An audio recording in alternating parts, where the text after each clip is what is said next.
ত্যাগ, ধৈর্য ও ন্যায়ের পক্ষে অবিচল থাকার মহান শিক্ষা নিয়ে প্রতি বছর ফিরে আসে 10ই মুহররম, পবিত্র আশুরা।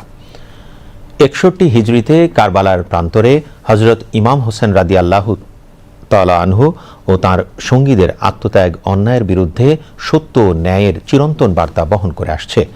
মুসলিম বিশ্ব বিভিন্ন কর্মসূচির মধ্য দিয়ে যথাযথ মর্যাদা ও ভাব গাম্ভীর্যে পালন করে দিনটি। বিস্তারিত সীমা শারমিনের প্রতিবেদনে। কারবালার রক্তে লেখা অবিনাশী চেতনা পবিত্র আশুরা। আজ 10 মুহররম, শুক্রবার। মুসলিম উম্মার হৃদয়ে বেদনা আর গৌরবের এক অবিস্মরণীয় দিন এই পবিত্র আশুরা। আরবি আশারা শব্দের অর্থ 10, আর এই 10ম দিবসটি ইসলামের ইতিহাসে হয়ে আছে সত্য, ত্যাগ আর আত্মমর্যাদার চিরভাস্বর প্রতীক। হিজরি 61 সনের এই দিনে ফোরাত নদীর তীরে কারবালার রক্তাক্ত প্রান্তরে রচিত হয়েছিল মানব ইতিহাসের এক মহাকাব্য।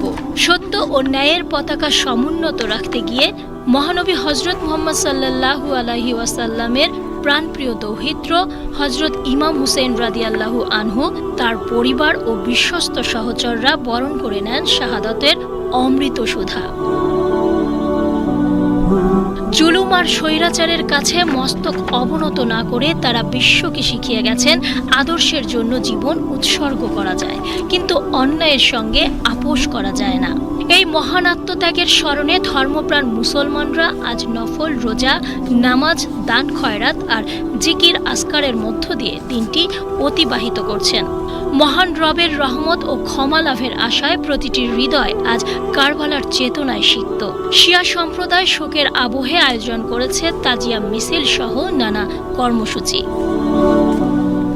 কারবালার এই শোকাবহ ঘটনা আজও সমগ্র মানব জাতিকে যুগে যুগে অনুপ্রাণিত করে সত্যের পক্ষে দৃঢ় অবস্থান নিতে।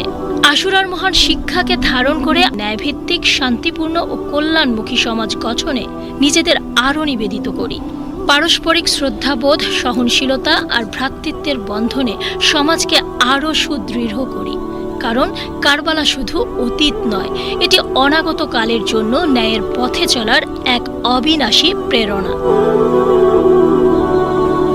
সীমা শারমিন, বিটিভি নিউজ।